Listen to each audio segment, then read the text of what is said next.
बाबा महाकाल की नगरी उज्जैन में आप सभी का स्वागत। पहले महाकाल की नगरी उज्जैन, जन कारवां पहुंच चुका है उज्जैन में। फिर चामुंडा की नगरी देवास में सफल आयोजन के बाद मां चामुंडा और मां तुलजा भवानी की नगरी देवास में अब IBC24 जन कारवां पहुंचा है देश के सबसे क्लीन सिटी इंदौर। यहां जन चौपाल लगाकर चुनावी मुद्दों को टटोलने की कोशिश होगी। इंदौर प्रवेश के साथ ही IBC24 की टीम ने प्रथम पूज्य प्राचीन और प्रसिद्ध खजराना गणेश मंदिर में पूजन अर्चन की। पारंपरिक तरीके से IBC24 का ध्वज पूजन हुआ।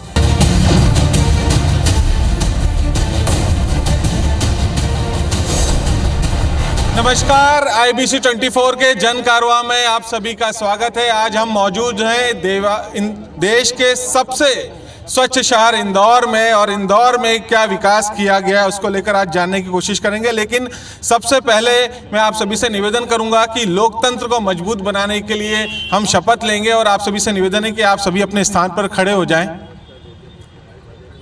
और मैं जो शपथ रहेगी वो से आप दोहराइएगा। अपना हाथ आगे कर लीजिए।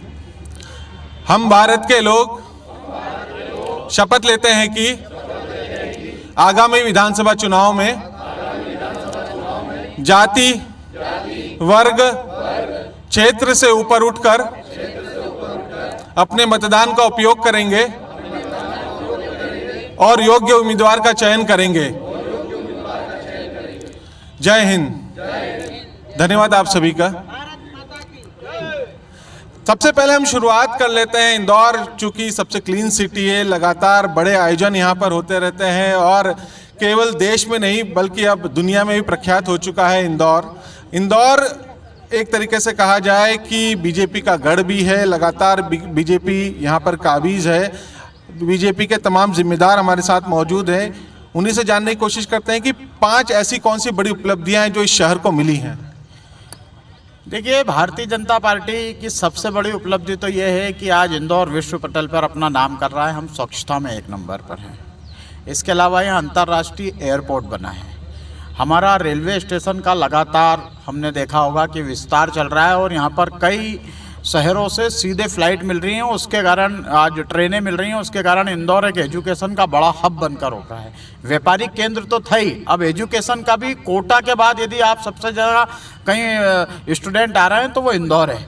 इसके अलावा इंदौर के अंदर मूलभूत सुविधाएं पूरी हुई हैं। हमने पूरा सीवरेज का नया प्लांट डाला है। नर्मदा की हम चरण लेकर आए हैं, और यही कारण है कि भारतीय जनता पार्टी पर इंदौर में लोग भरोसा करते हैं, और भारतीय जनता पार्टी भी उस भरोसे पर खरी उतरती है और लगातार जनता की सेवा में। अभी हम कोरोना काल की भी अगर बात करें तो वहाँ पर आपको ढूंढने से कांग्रेस नहीं मिली होगी, किंतु भारतीय जनता पार्टी का बूथ से लगाकर इंदौर के हमारे सारे बड़े नेता आपको जनता के बीच में मिले होंगे। उन्होंने जनता की सेवा की होगी। कोई राशन बांट रहा था, कोई अनाज बांट रहा था, कोई दवाई बांट रहा था, कोई इंजेक्शन बांट रहा था। उस समय कांग्रेस कहीं नहीं थी। इसलिए इंदौर शहर के अंदर भारतीय जनता पार्टी का नेता चुनाव जीतता है। क्या और बातें हैं, कौन सी उपलब्धियां इंदौर को लेकर? आज जो कांग्रेस भी खड़ी है ना, तो माननीय प्रधानमंत्री मोदी जी की वैक्सीन से खड़ी है। पहला तो ये वैक्सीन लगा है जो सब जिंदा हो, आप लोग सब जिंदा हो। और दूसरा जो स्वच्छता पे नंबर 1 हमेशा आ रहा है इंदौर। और इंदौर के लिए तो भारतीय जनता पार्टी समर्पित होकर काम करती है। माननीय मुख्यमंत्री शिवराज सिंह चौहान जी जो आए दिन लाडली बहना योजना, प्रधानमंत्री आवास योजना, हमारे माननीय प्रधानमंत्री जी की कई ऐसी योजनाएं हैं जो हमारी लाडली बहनों को मिल रही है। कन्यादान योजना जो माननीय मुख्यमंत्री जी की थी, जो कांग्रेस की 15 महीने सरकार आई, इन्होंने बंद कर दी। चलिए, कांग्रेस बीजेपी ने कई उपलब्धियां गिनाई हैं अपनी। ये जितनी उपलब्धियां गिनाई है, यदि सबसे पहली उपलब्धि कि पूरे देश में स्वच्छता में नंबर 1, तो स्वच्छता में नंबर 1 यदि देश में हम सब लोग हैं तो माँ अहिल्या की पावन नगरी इंदौर की जनता के कारण है। हमारे जो हजारों कर्मचारी जब हम सब सो के उठते हैं उसके पहले इस नगर को स्वच्छ कर देते हैं। यदि नंबर 1 पे है तो उन कर्मचारियों की बदौलत है, जनता के अवेयरनेस के बदौलत है। जहाँ तक एयरपोर्ट की, रेलवे की बात है तो वो कांग्रेस के टाइम से कुछ फ्लाइटें बढ़ रही, पूरे इंडिया लेवल पे बढ़ रही। लेकिन कोरोना वैक्सीन को लेकर ये बात कही गई कि कोरोना काल में एक भी कांग्रेसी नेता मौजूद नहीं था। ये सुमित भैया खुद ही बोलेंगे तो मैं वीडियो निकाल दूंगा। जहां ये रहते हैं वहां सबसे पहले मैंने ही सेवा आरंभ की और आज भी कम से कम ऑक्सीजन की 20 मशीन चितावत में रखी हुई है। ये तो एक बोलने की बात है। सबसे पहले कोरोना में बिना जान माल की चिंता करे सबसे पहले हमारे दोनों विधायक संजय शुक्ला जी, जीतू पटवारी जी, विशाल जी सबसे पहले अस्पतालों में गए कि किस तरीके की अव्यवस्था हो रही है और ऑक्सीजन के अभाव में किस तरीके से लोग मर रहे हैं। आप ये उसमें राजनीति करना और किस तरीके से इंजेक्शन ब्लैक में बिके, आप सबको मालूम है। इस दुख की घड़ी में पूरे देश में हर व्यक्ति अपनी अपनी जवाबदारी जी निभाए। जी लगातार ये आरोप लग रहे हैं कि कांग्रेस कहीं खड़ी नहीं है। आज देखिए मेरी बहन का जवाब दे दो। उन्होंने कहा मोदी जी के वैक्सीन की वजह से हम यहाँ खड़े हैं। आपके जो यहाँ पे निशान होंगे ना चवन्नी सदी के, बचपन से चेचक के, मीजल्स के 5 साल में, 3 साल में, 2 साल में बच्चों को लगते हैं, उसके तो हम सब यहाँ खड़े। माता जी ये कांग्रेस के शासनकाल में लगे हैं, तो कम से कम ये तो नहीं कि मोदी की वजह से हम लोग खड़े हैं। दूसरी बात, कांग्रेस कहाँ खड़ी है आप सब देख रहे हैं। भारतीय अब ये हम जो गांधी हाल में खड़े हुए हैं, ये पौने दाम पर 50 लाख रुपए साल में मैरिज गार्डन भी नहीं मिलता है। 10 से 15 लाख रुपए पर डे पर मिलता है। इसको 50 लाख रुपए साल पर लीज पर दिया जा रहा था अपने चहेते व्यापारियों को। कांग्रेस ने विरोध किया तब इसको रोका, जाम खड़े हुए कार्यक्रम कर रहे हैं। ये अपने चहेते व्यापारियों को उपकृत करते हैं। आप तो यहाँ पर पूर्व सभापति रहे हैं। शहर के विकास को लेकर हम बात करें, लगातार जो उपलब्धियां गिनाई गई, कांग्रेस के जो आरोप हैं कि गांधी हॉल में जहाँ खड़े हैं ये बिकने के लिए तैयार था। ऐसी बात नहीं है। कभी कभी जो भी निर्णय लेते हैं उस निर्णय के ऊपर पुनर्विचार हुआ। आदरणीय ताई जी जो हमारी इतनी बड़ी नेता रह चुकी है वो भी इस बात से असहमत थी और जब पार्टी फोरम के ऊपर इस पर बात हुई तो उसके ऊपर ये पुनर्विचार किया गया और उसको एक दूसरा स्वरूप दिया जाएगा उसके मेंटेनेंस के लिए। जी आप क्या कहेंगे? भ्रष्टाचार की सरकार है, 60% भ्रष्टाचार। जो शिवराज सिंह चौहान की बात कर रहे हैं, महाकाल लोक उदाहरण है। पूरा महाकाल लोक ध्वस्त हो गया है। महाकाल बाबा को नहीं छोड़ा भ्रष्टाचार में। वो विकास की बात करते हैं, वो स्वच्छता की बात करते हैं, किस मुंह से करते हैं? ये जवाब मुख्यमंत्री शिवराज सिंह चौहान को देना चाहिए। जी उधर से जी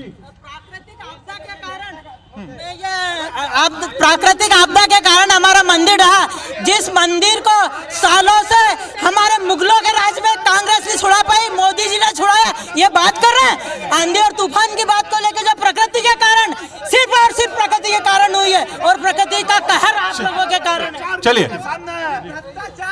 मध्य प्रदेश में और मालवा में कहावत प्रचलित है, अकाल मौत वो मरे जो काम करे चांडाल का और काल उसका क्या करे जो भक्तो महाकाल का। तो जो इन्होंने भ्रष्टाचार और घोटाला कराया तो निश्चित रूप से राजा महाकाल 2023 में इनका हर्ष वही करेंगे। जिस तरह चांडालों का नाश होता है तो इनका भी नाश होना निश्चित है। जी भ्रष्टाचार, गरीबी और भूखमरी का हर मोर्चे पे विफल है ये सरकार। मध्य प्रदेश में 3.5 लाख करोड़ का कर्ज कर दिया। मध्य प्रदेश के हर नागरिक पर 41,000 का कर्ज। इन्होंने ना महंगाई कम करी, ना भ्रष्टाचार कम करा। डंपर कांड हुआ, बाल विकास का कांड हुआ। ये घोटालों की सरकार है और घोटालों की सरकार इस बार जाएगी। सरकार दूसरे कहा था कि ये इंदौर एजुकेशन हब बन चुका है, कोटा बन चुका है। आप भी एजुकेशन से जुड़े हुए हैं। ऐसा है, पहली बात तो इनकी जो अभी भारतीय जनता पार्टी के नेता कहें, प्रवक्ता कहें, बड़े नेता के साथ में रहने वाले हमारे बड़े नेता कहें, इन्होंने जो बात बोली है मैं बता दूं इंदौर की जनता की तरफ से कि इनकी बातें और इनकी घोषणाएं यहाँ से लेके सीएम साहब तक वैसी खोखली हैं जैसी इन्होंने महाकाल के अंदर खोखली मूर्तियां रखी थी। पूरी तरीके से खोखली घोषणाओं के बलबूते पर इंदौर को नंबर 1 की बात करते हैं। ये भी बता दूं एजुकेशन में कहीं से कहीं तक श्रेय भारतीय जनता पार्टी को नहीं जाता है, यहाँ के एक जन को जाता है, यहाँ की कोचिंगों को जाता है, यहाँ की एजुकेशन संस्थाओं को जाता है। इसलिए श्रेय लेने की होड़ आप हर जगह ना करें और आप रुकिए जहां से आपका पलट चालू हुआ था वहां से हो चुका है जी। और पूरी तरीके जी, से बेरोजगारी में नंबर 1 है इंदौर। मैं मानता हूं कि एजुकेशन हब है, बहुत सारी कोचिंग संस्थान हैं, कॉलेजेस हैं, लेकिन शिक्षा में जो भ्रष्टाचार, जो गुणवत्ता की शिक्षा बच्चों को मिलना चाहिए वो नहीं मिल रही है। और जो बेरोजगारी हमारे मध्य प्रदेश के अंदर युवा फेस कर रहा है, जिसके चलते आए दिन प्रदर्शन होता है और उन पर बुरी तरीके से लाठीचार्ज होता है, इसके अंदर भी इंदौर नंबर 1। मैं एक जवाब लेना चाहूंगा और कि सीवरेज सिस्टम की बात कही गई थी, लेकिन अभी भी तो जगह जगह पर सड़कें खुदी हुई हैं। सर देखिए, ये बहुत बहुत बड़ा सिस्टम का बदलाव आ रहा है। कोई ऐसा नहीं है कि ये ओवरनाइट हो जाने वाला काम है। इसमें पूरा सिस्टम को अपन इस तरीके से कर रहे हैं कि आपके पास में जो हम पहले कहीं से भी किसी भी नाले के ऊपर से निकलते थे, मुंह पे रुमाल रखते थे, बदबू आती थी, आज वो कहीं पे भी नहीं है। तो ये धीरे धीरे चेंज हो रहा है। चेंज के अंदर समय लगता है और वो समय तो चलिए, बदलाव दिखता है आपको? शिक्षा को लेकर बात हो रही है। आज की फ्रंट लाइन खबर है कि सारे बच्चों की यूनिवर्सिटी की एग्जाम निरस्त हो गई। क्यों हो गई? क्योंकि मोहन यादव बयान दे रहे हैं कि मुख्यमंत्री मेरी नहीं सुनते, जायज मांगे कर्मचारियों की नहीं मांगते, और बच्चों का भविष्य खराब हो गया। ये शिक्षा हब है भारतीय जनता पार्टी। मैं पीछे से भी कुछ जवाब लेता हूं जी। देखिए, अभी तक जो भी हुआ है बारी बारी से, चाहे भाजपा हो चाहे कांग्रेस, दोनों ने मतपेश को लूटा है। ये अपनी बारी का इंतजार करते हैं कि भाई 15 साल बाद 20 साल बाद हमारी बारी आएगी, और दोनों ने ऐसे, कोई चाहे तात्कालीन सरकार हो, हमेशा मतपेश को लूटा ही है, भाजपा हो चाहे कांग्रेस। आप किसानों की बात करते हैं? जी sir, being youth and being citizen of India, मैं एक युवा हूँ और इस देश का और इस प्रदेश का युवा हूँ, और हमारा देश युवाओं का देश है। लेकिन अगर आज आप देखोगे 39 लाख स्टूडेंट्स, यूथ अनएम्प्लॉयड है, और यहाँ के निजी विधायक जो कि आकाश विजयवर्गीय जी है, मुझे यहाँ पर नज़र नहीं आ रहे, क्योंकि उनको होना चाहिए था यहाँ पर, क्योंकि ये जन कारवां बड़ा अच्छा चल रहा है। और आपको बहुत बहुत शुभकामनाएं देना चाहता हूँ कि हर प्रदेश में और हर जगह पर जाकर आप सब युवाओं का इनका सवाल ले रहे हैं। मेरा सवाल यही है। चलिए, मैं पीछे से और पहुंचता हूं जी। आज भारतीय जनता पार्टी की सरकार 19 वर्ष से ज़्यादा समय होने जा रहा है। 1.5 वर्ष का कमलनाथ जी का जो कार्यकाल था, अच्छा कार्यकाल था। सभी शासकीय कार्यालयों में भ्रष्टाचार का बोलबाला है, बेरोजगारी का बोलबाला है। भारतीय जनता पार्टी की सरकार असफल रही है। हर जगह भ्रष्टाचार से आम जनता त्रस्त है। कमलनाथ जी के नेतृत्व में पुनः कांग्रेस की सरकार मध्य प्रदेश में बनेगी। चलिए, व्यापारी वर्ग क्या सोचता है? व्यापारी वर्ग खुद से किसी भी प्रकार की कोई तकलीफ नहीं है, और जो समस्या तो कहीं ना कहीं हर सरकार में रहती है। तो ये इंदौर में वैसे देखा जाए तो भारतीय जनता पार्टी ने विकास तो किया है, मगर विकास के उद्घाटन की जल्दबाजी में कई मूलभूत चीज़ों का अभाव रहा। जैसे 56 का जब विकास करा तो उसकी पार्किंग पूरी भूल गए, जिसके कारण MG रोड पूरा जाम हो जाता। अभी कुछ दिन पहले जैसे हमने पेपर में पढ़ा था कि गांधी हाल को हम 50 लाख रुपए की लीज की साल पे दे दिया गया। तो मैं कांग्रेस वालों से पूछना चाहता हूँ कि ऐसी चीज़ इसलिए हो पाती है और पब्लिक उसको रोक देती क्योंकि इंदौर की जनता जागृत है, क्योंकि राजवाड़ा भी किसी टाइम पर इसी प्रकार से जा रहा था, वो भी पब्लिक के विरोध के कारण रुक गया। तीसरी बात मैं ये बोलना चाहता हूं कि जब विकास अगर होता है, जैसे अहिल्या लोक की भी जल्दबाजी में इनने घोषणा करी, मगर जब आप व्हीकल जब आप व्यापारिक क्षेत्रों में नहीं ले जा पाएंगे तो वहाँ का जो व्यापार व्यवसाय है वो ठप हो जाएगा। तो इनको देखते हुए, व्यापारियों को क्या हित भी देखते हुए, विकास योजना अगर बीजेपी करेगी तो अच्छा काम कर रही है। चलिए, मैं और सवाल जवाब लेता हूँ जी। गांधी हाल की बात कर रहे हैं जो 50 लाख में लीज पे देने की। राजवाड़ा तो घासलीवाल परिवार को बेच दिया गया था, रजिस्ट्री हो गई थी कांग्रेस के शासन में। और कांग्रेस 2003 के पहले की कांग्रेस को देखो आप, अगर मध्य प्रदेश का जो विकास हुआ 2003 के बाद में हुआ। और इंदौर में महापौर जब कैलाश विजयवर्गीय थे, जब से इसका जो उद्धार होना चालू हुआ, विकास शुरू हुआ, तो वो विकास रुकी नहीं रहा। आज कितने ब्रिज, आज एक ब्रिज राजकुमार मिल का बनाने में इनको सालों साल लग गए थे, जो आज 50 ब्रिज कम से कम इंदौर शहर में बन चुके हैं जी। कांग्रेस की जो भ्रष्टाचार सरकार 15 महीने की थी, लगातार भ्रष्टाचार हुए, तबादला उद्योग चालू हो गया था 15 महीने की सरकार में। तबादलों के अलावा कुछ भी विकास नहीं हुआ, इसलिए इनकी सरकार चली गई और अभी भी भ्रष्टाचार ही भ्रष्टाचार करने में लगे हुए हैं भारतीय जनता। और कमलनाथ की जो बात कर रहे हैं, कमलनाथ 2023 के चुनाव में खुद भी विधानसभा चुनाव हारने वाले हैं। चलिए, मैं और भी जवाब लेता हूँ। मऊ क्षेत्र से आप लोग आते हैं, कितना विकास हुआ है क्षेत्र को लेकर? देखिए, मेरी नज़र में तो बीजेपी और कांग्रेस एक सांपनाथ है और एक नागनाथ है। इन्होंने दलितों, आदिवासियों, ओबीसी को सिर्फ वोट देने की मशीन समझ रखा है। चुनाव में आते हैं, हाथ जोड़ते हैं, वोट ले जाते हैं, लेकिन कभी काम नहीं किया। बाबा साहब अम्बेडकर के लिखे हुए संविधान को इन्होंने कुरेद के ख़त्म किया है। और मुझे ऐसा लगता है कि मध्य प्रदेश में इस बार तीसरा विकल्प के रूप में आज़ाद समाज पार्टी उभर कर आने वाली है। ये तीसरे विकल्प है, लेकिन जो आरोप पीछे से लगे हैं, तबादला उद्योग शुरू हो गया था 15 महीने में। देखिए 15 महीने का तबादला उद्योग, अगर आपको मालूम है शुरुआत में कोई तबादले नहीं हुए हैं और शिवराज सरकार में लगातार IAS IPS के अभी तक आज भी IASओ के तबादले हुए हैं और पैसे लेके यहाँ पे पोस्टिंग की जाती है अधिकारियों की। तो भारतीय जनता पार्टी, अभी आपको एजुकेशन मेरे भाई सुमित भैया ने कहा, कितने IIT कितने IIM जो कांग्रेस ने दिया, उसके बाद कोई नया महाविद्यालय खोला क्या भाजपा सरकार ने? खोला है। हमारे मऊ के अंदर जब कांग्रेस का शासन था जब ही एक कॉलेज खुला है, उसके बाद सरकारी एक भी कॉलेज नहीं खुला है। और 18+ की वैक्सीन के लॉकडाउन में लोग सड़कों पे उतरे थे, कांग्रेस सड़कों पे उतरी थी, जब जाके युवाओं को वहां पे वैक्सीनेशन मिला। मऊ को धार फेंक दिया 60 किलोमीटर दूर और 22 किलोमीटर पे जिला लगता है हमारा। हम लोगों को सांसद को वहां खोजना पड़ता है। मऊ के अंदर की सांसद कहाँ है? दलितों के मकान इनके शासनकाल में टूट रहे मऊ में, कांग्रेस खड़ो के हमेशा वहां पर शासनकाल में इनके टूट रहा है। आदिवासी मकान हमेशा कांग्रेस बताती आई है, दलित की लड़ाई कांग्रेस लड़ी। 30 तारीख को शिवराज सिंह जी आए थे। परशुराम भगवान जो है वो हमारे आराध्य है, परशुराम भगवान जी में हमारी आस्था है, हमारे सनातन धर्म की। शिवराज सिंह जी चौहान वहां आते 30 तारीख को और घोषणा करके जाते। भगवान के सामने तो झूठ बोलना बंद करो शिवराज जी। देखिए सिंधिया, शिवराज सरकार की लूट मची है, लूट, और पल में बंदा पछताएगा जब सरकार जाएगी छूट। यही इंदौर शहर के अंदर नाव चलने वाली थी, तत्कालीन महापौर जी नाव चलाने वाले थे। 1150 करोड़ रुपए खर्च करने के बाद भी आज उस नाले से बदबू आ रही है और उस नाले से निकलने वाले मच्छरों ने इंदौर शहर की जनता की जान ले रखी है। ये तो इनकी लूट का आलम है जी। देखिए मुझे लगता है कि कांग्रेस के जितने भी मित्र हैं ये लगातार सत्ता से दूर रहने के कारण इनका मानसिक संतुलन ठीक नहीं है। ये भ्रष्टाचार की बात कर रहे हैं। मनमोहन सिंह जी की सरकार में ए से लेकर जेड तक थे। ये पोलियो की दवाई की बात कर रहे हैं, वो यूनिसेफ का कार्यक्रम था। ये आदिवासियों की बात कर रहे हैं। दिग्विजय सिंह के शासन में आदिवासी सरपंच को छाछोड़ा में नंगा कर घुमाया था।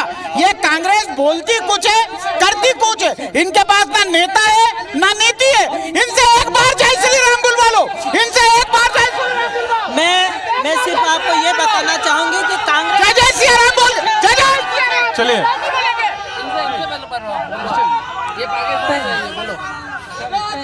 हाँ जी बताइए। पहली बात तो ये जंग का मैदान नहीं है, ये जंग का मैदान नहीं है। हम शरणार्थियों को, हम सिंधियों को शरणार्थी बोला गया। हम सिंधियों कांग्रेस हल्ला मचाते हैं, षड्यंत्र रचती है। इसके अलावा कांग्रेस के पास कोई काम नहीं है। अभी 15 महीने की सरकार में लाडली लक्ष्मी योजना पे 51,000 रुपए दूंगा मुख्यमंत्री ने घोषणा की। आज भी उन बेटियों की उस दौरान में जो शादियां हुई है, बच्चे की माँ बन गई है, लेकिन उनका जय श्री राम के लिए करा। कमलनाथ सरकार ने 51,000 रुपए कन्या विवाह के लिए किया और इन्होंने 26,000 वापस कर दिया। तो ये LCD टीवी 1200 LCD नकली टीवी लगा दी इन लोगों ने। ये भ्रष्टाचार की बात करते तो इनके मऊ की तत्कालीन सरपंच द्वारा 65 लाख का घोटाला किया गया था। टैक्स वसूली के नाम पे जनता से रुपए वसूल किए गए थे 65 लाख रुपए। उसका जवाब दे देंगे हमें। चलिए मैं और आपसे भाजपा के जो मुख्यमंत्री इतने भ्रष्ट हैं कि अपने जो नेता उमेश शर्मा उसके घर ये जाके बोला था कि तुम्हारे घर का हम नीलाम नहीं होने देंगे। वो घर नीलाम हो रहा लाडली बहना के लिए पैसे की बात करते अपने नेता को सड़क पे ला दिया इतने भ्रष्ट मुख्यमंत्री ने। ये विकास की बात करते हैं तो ये 9 साल का जवाब दे दें हमको कि 9 साल में क्या कार्य किए हैं, कैसे कार्य किए हैं, उनका जवाब दे दें। हम जवाब मांगने के लिए खड़े हैं। चलिए मैं पीछे और आता हूँ जी। मेरा ये कहना है, हमारे भाइयों ने जो शुरुआत करी थी शिक्षा की बात से, स्वास्थ्य की बात से करी थी। हमारी पार्टी घोषित नीति है शिक्षा, स्वास्थ्य, बिजली, पानी, जनता की जरूरतों पे काम करती है। आज भाजपा सरकार ने महिलाओं को, किसानों को, जवानों को, सबको अपमानित कर रखा। OBC SC कोई भी वर्ग इनसे छूटा हुआ नहीं है। देखिए भाजपा आज विकास की बात कर रही है। देखिए सभी को ध्यान है, एक पूर्व में नेहरू जी थे प्रधानमंत्री, उनको अपने आप में हिंदू बोलने में शर्म आती थी और बोलते कि मुझे गधा बोल लो पर हिंदू मत बोलो। और आज एक देश का प्रधानमंत्री नरेंद्र मोदी है जिसमें पूरे देश के हिंदुओं को गर्व होता है कि मैं हिंदू हूँ। और इनका बुझवा लो कि तुमको गधा बोले कि तुम्हारा बाप दादा कौन थे। आप पार्टी बैठिए बैठिए बैठिए बैठिए बैठिए बैठिए अपनी बात जय हिंद। आप अपनी बात करें। आप अपनी बात सबसे बड़ी बात यह है कांग्रेस की सरकार थी जब दिग्विजय सिंह के जी लगातार यहाँ से पीछे उठ रही है बात, क्या कहेंगे आप? यहाँ पर जितने भी लोग हैं व्यर्थ की बहस कर रहे हैं। आप चुनाव परिणाम देखिएगा, बीजेपी के पक्ष में ही जाएगा और सबको मालूम पड़ जाएगा कि भारतीय जनता पार्टी को कितना पसंद, भारतीय जनता पार्टी और मोदी जी को कितना पसंद करते हैं। चलिए जी, देखिए एक मिनट देखिए, आप सभी बैठ जाइए, नारेबाजी मत करिए कृपया। देखिए नारेबाजी मत करिए, नारेबाजी मत करिए, नारेबाजी मत करिए। देखिए आप लोगों से निवेदन है, निवेदन है, निवेदन है, निवेदन है, शांत रखिए, शांत रहिए, शांत रहिए, शांत रहिए, शांत रहिए, शांत रहिए जी। लगातार आपसे निवेदन है कि थोड़ी देर के लिए आप अपने स्थान पे बैठिए, बैठ के बात हो पाएगी, नारेबाजी मत करिए, बैठ के बात मत, बैठ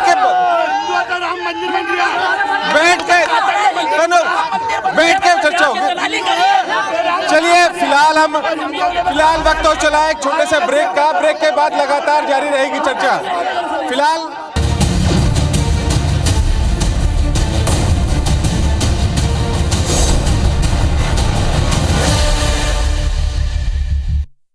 गरीब की नहीं है, ये सिर्फ अपनी रोटियां सेकने आती है जब चुनाव आता है। जब आज तक किसी गरीब का किसी ने भला किया है, कोई भी सरकार हाथ उठा के बता दे।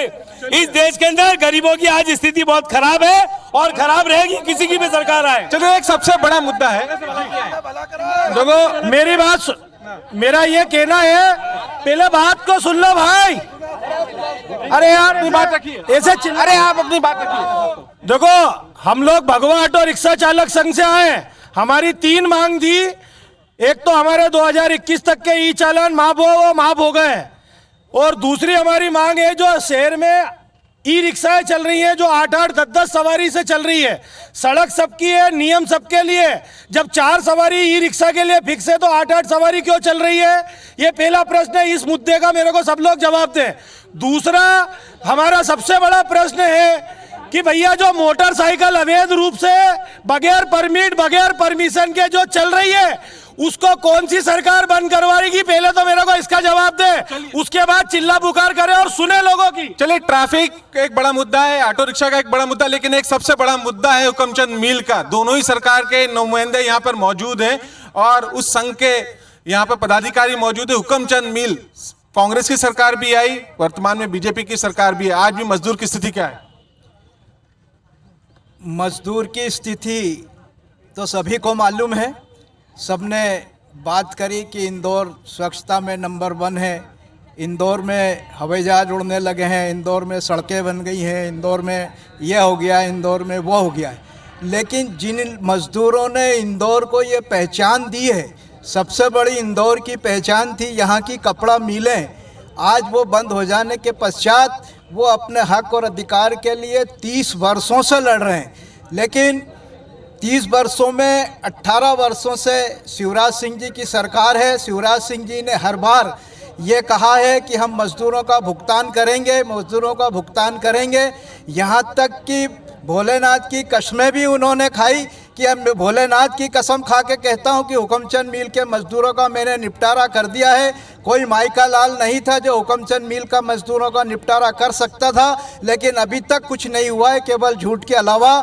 सबसे बड़ी बाधा जो न्यायालय के अंदर है, मामला न्यायालय से सभी प्रस्ताव पास हो चुके हैं, केवल पैसा देना है, उसकी ज़मीन बेच करके पैसा देना है। उस ज़मीन के ऊपर सरकार ने आपत्ति ले रखी है और उसका लैंड यूज चेंज करना था। यदि शिवराज सरकार समय रहते हुए लैंड यूज चेंज कर देती तो वो ज़मीन बिक गई होती, लेकिन वो लैंड यूज 18 महीने में कमलनाथ जी ने चेंज करी थी और वो पैसा आज वो मिलने के अंदर है। कमलनाथ जी ने 18 महीने के अंदर उस जमीन का लैंड यूज चेंज करके पैसा भी देने वाले थे। चलिए अभी पैसा आया कि नहीं आपके पास? पैसा नहीं आया है। मजदूर मैं और आगे आता हूँ जी। जो हुक्मचंद विधायक खरीदने में पैसा चला गया हुकुमचंद मिल वाला, सारे 19 विधायक। बड़ा मुद्दा निकल के आया है ट्रैफिक को लेकर भी और हुकुमचंद मिल को। कांग्रेस के लोग साल भर से अपना अध्यक्ष तय नहीं कर पाए हैं, ये प्रदेश का नेतृत्व करने की बात कर रहे हैं। ये लोग भूल गए बिजली, ये पानी, ये सड़क। 8-8 घंटे भोपाल जाने में लगते थे, आज हम 2 घंटे में भोपाल पहुंच रहे हैं। देखिए, महिलाओं को बेवकूफ बनाने वाली सरकार कांग्रेस, महिलाओं की सुरक्षा के साथ खेल करने वाली कांग्रेस। नैना साहनी हत्याकांड आपको ध्यान है, तंदूर में उसको जिंदा जला दिया गया। आज लाडली बहना योजना के अंतर्गत बहनों के संवेदनशीलता को देखते हुए भाजपा की सरकार महिलाओं के लिए निरंतर प्रतिदिन बहुत सारी योजनाएं, लाभकारी योजनाएं लेके आई है। चलिए, आपका एक आपसे सवाल था, हुकुमचंद मिल का मुद्दा आपके सामने आया, ट्रैफिक को लेकर भी बात हुई है। जी, हुकुमचंद मिल का जो उन्होंने बताया था, हमारी परिषद ने ही मैंने ही उस पर हस्ताक्षर है मेरे, और उसके ऊपर ये निर्णय लिया था कि हम इसको ज़मीन बेचकर उनका पैसा लौटा देंगे। बाकी जो चीज़ें हैं उसका शहरी के काम में आएगी, बाकी ज़मीन है। और उसके ऊपर न्यायालय में चूँकि ये प्रकरण दर्ज है और उसमें चल रहा है, लैंड यूज़ का एक वो है, तो उसको उस पर कर दिया गया और बहुत जल्द इनका पैसा इनके पास में पहुँच जाएगा। ये भाजपा की सरकार है कहाँ? ये सिंधिया के गुलामों की सरकार है, जिसने वीडी शर्मा की कुर्सी गिरा दी है। कुछ दिन के मेहमान है, अध्यक्ष की बात करते हैं, अपना अध्यक्ष नहीं बचा पा रहे हैं, सिंधिया के गुलाम बैठे हैं। असली भाजपा तो घर बैठ गई है। चलिए अध्यक्ष, एक मिनट, क्यों सिंधिया आ गए? आपके कांग्रेस के विधायक आ गए, आप संतुष्ट हो के हमारी सरकार में आए? भैया, इंदौर नगर निगम में 600 करोड़ रुपए ठेकेदारों का रुका हुआ है। ठेकेदारों ने काम करने के लिए मना कर दिया है। स्मार्ट सिटी 2022 में कंप्लीट करने का बोला था। मध्य प्रदेश की जनता से पार्वती माता बड़ी दुखी है भाजपा के नाम से, और सारा पैसा खा गए बाबा महाकाल के नाम से। जी हाँ सर, स्वच्छता में अगर इंदौर नंबर 1 पे आया है, तो जिस वाल्मीकि समाज ने स्वच्छता को नंबर 1 पे लाया था, उनकी क्या स्थिति है? 7,000 रुपये महीने में यहाँ पे वो नौकरी कर रहे हैं और सुबह 5 बजे उठ के यहाँ पे काम करते हैं, पर उनके मुद्दे की कोई ये बात नहीं करती है। दोनों पार्टी कभी करी है या उनके लिए कोई खड़ा हुआ है? सबसे ज्यादा जो आज की तारीख में बलात्कार हो रहे हैं, बहन बेटियों के साथ बलात्कार हो रहे हैं, वो बीजेपी कांग्रेस की सरकार में। देखिए, जैसे आपने व्यापारियों को बुलाया, तो हम मध्य क्षेत्र के 13 व्यापारिक संगठनों का प्रतिनिधित्व करते हैं। हमारे लिए, व्यापारी के लिए भारतीय जनता पार्टी भी वही है और कांग्रेस भी वही पार्टी है जो अगर इंदौर में विकास कर रही है और व्यापारियों के साथ में है, वो हमारी पार्टी है। आज अहिल्या लोक का जो निर्माण की बात कर रहे हैं, हम चाहते हैं कि विकास हो, लेकिन हम ये चाहते हैं कि जब वो मार्ग अवरुद्ध कर देगा, नो व्हीकल जोन करेंगे, तो इंदौर के मध्य क्षेत्र का जो व्यापार है आधा रह जाएगा। हमारा निवेदन है, जो इस कड़ी से जुड़े हुए हैं अहिल्या लोक से, कृपया व्यापारियों के उस बात को ध्यान रखें कि नो व्हीकल जोन न करें। सर, मैं महू से आता हूँ। महू की 2 विषय आपको बताता हूँ। सड़क पर महू में चलते आम वकील को गोली मार दी थी। शिवराज सिंह चौहान ने कहा था हम एडवोकेट प्रोटेक्शन एक्ट लागू करेंगे। शर्म करना चाहिए उस मुख्यमंत्री को जो वकील के काले कोट की रक्षा नहीं कर पाया। पिछले महीने एक दलित व्यक्ति को सरेआम आपने गोली मार के उसकी हत्या कर दी। कमलनाथ जी ने उसको 10 लाख रुपए का मुआवजा दिया। शिवराज सिंह चौहान ने उसके घर बनाने का, उसके घर में शासकीय नौकरी देने का वादा किया था, वो अब तक नहीं कर पाई है। और मुख्यमंत्री की खास मंत्री उषा ठाकुर जो पर्यटन मंत्री है, उन्होंने पर्यटन को लेके महू में कोई गंभीरता नहीं दिखाई, ना कोई ऐसे रोजगार के अवसर। किसानों की ये बात करते हैं, ये किसानों के लिए ऐसे उंगलियों पे दिन गिनाए थे कि 10 दिन में किसानों का 2 लाख का कर्जा माफ नहीं हुआ, तो हम मुख्यमंत्री बदल देंगे। 5 रुपए का बोनस दूध पे मिलेगा, 5,000 रुपए बेरोजगार युवाओं का बढ़े। मध्य प्रदेश में एक किसान एक रोजगार या 1 लीटर दूध पर 5 रुपए का बोनस एक व्यक्ति का बता दिया जाए। सभी को नमस्कार। हम मध्य प्रदेश घरेलू कामकाजी ट्रेड यूनियन से बात कर रहे हैं। हमें कोई भी सरकार से कोई दिक्कत नहीं है, परंतु क्या है कि जो गरीब वर्ग है, जो घरेलू कामकाजी महिलाएं हैं, उनके लिए कोई भी सरकार आती है वो घोषणा करती है, घोषणा ऊपर ही रह जाती है। यहाँ तक आते आते उन लोगों को मिलती है जिनको नहीं मिलना चाहिए। और घरेलू कामकाजी महिला जो दूसरों के घरों में काम कर रही है, बर्तन मांज रही है और अपने बच्चों को बहुत मुश्किल से पाल रही है, उन महिलाओं तक वो योजनाओं का लाभ नहीं मिल पाता। हम 2006 से इंदौर, भोपाल और खंडवा में काम कर रहे हैं इन महिलाओं के लिए। तो कोई भी सरकार से हम यही निवेदन करते हैं कि जो भी योजना का लागू किया जाता है उसको पूर्ण रूप से उन गरीब महिलाओं को, उनके बच्चों को मिलना चाहिए। बिल्कुल।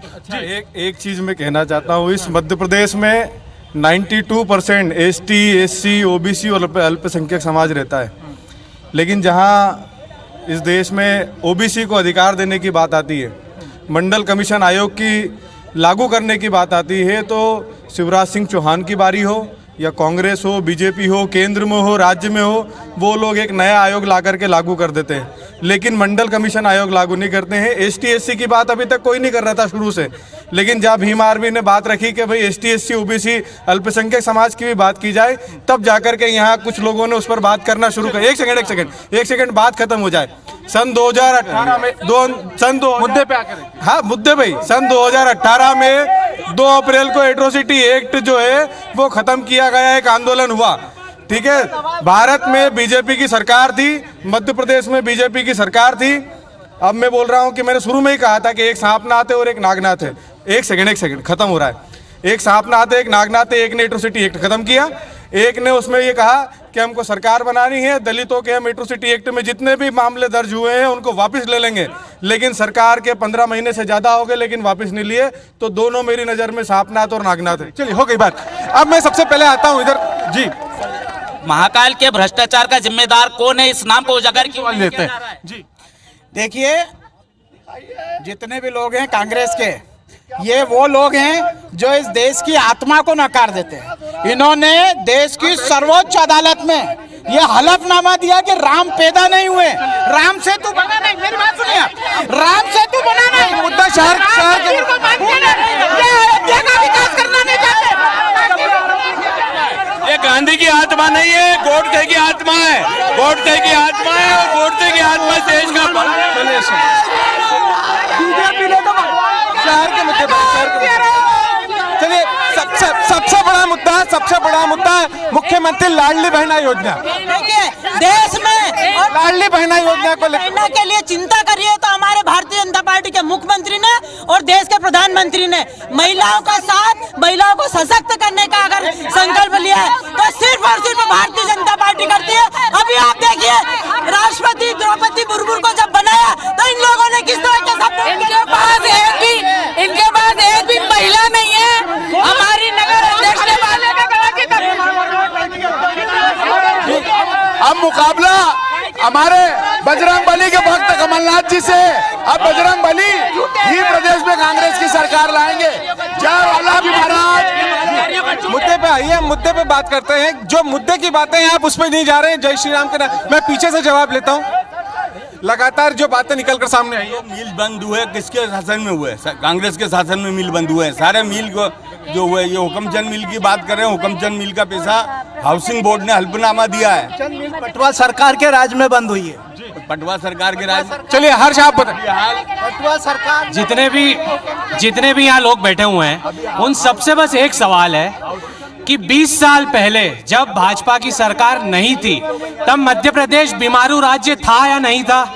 और अगले 20 सालों में आज मध्य प्रदेश सर्वोत्तम राज्यों की कैटेगरी में आ रहा है या नहीं आ रहा है? ये जो छोटे छोटे मुद्दे आप लोग पार्लियामेंट में भी यही कर रहे हो, पार्लियामेंट में भी यही कर रहे हैं और यहाँ बैठ के भी यही कर रहे हैं जी। मैं बात कर रहा हूँ विकास की। दोनों पार्टियां बात करती हैं कि हमने विकास किया है, लेकिन ये आम जनता को विकास क्यों नहीं दिखता है? जब दोनों पार्टियां आती हैं अपना अपना विकास गिनाती हैं, जो कि या तो WHO का होता है, वर्ल्ड बैंक का होता है या यूनिसेफ का होता है। ये ऐसा आज भी घरों घर पानी नहीं पहुंच पाया है, लोग प्यासे हैं। अब हमने कोरोना काल में देखा, लोग ऑक्सीजन की वजह से, दवाइयों की वजह से मरे हैं और ये आपस में लड़ रहे हैं। जब भी कोई मुद्दा आता है, नारे लगा के या हिंदू मुस्लिम लगा के उस चीज को खत्म करते हैं। ये तो ये किस हिसाब से शासन करना चाहते हैं? और जब कोई जीत जाता है तो पार्टी को जिसके ये बुराई करते हैं वही नेता दूसरी पार्टी में सांप्रदायिक माहौल क्यों बनाया जाता है? Hello sir, hello. हाँ बोलिए। मैं आपसे सिर्फ एक ही कहना चाहूंगा, जितने साथी यहाँ पर मौजूद हैं, हमारी बहनें जो मौजूद हैं, बेटियां जो दिल्ली के अंदर मौजूद हैं, पहलवान, उनके लिए आप लोग क्यों नहीं बोलते? शर्म नहीं आती है? मध्य प्रदेश के अंदर मेरा एक प्रश्न है, एक बच्ची साक्षी मर गई दिल्ली में, तो उन हिंदुओं की, चेतन हिंदुओं की आंखें क्यों नहीं खुलती? उन हिंदुओं को क्या शर्म आ गई? अरे उन हिंदुओं पे तो बोलना सीखो।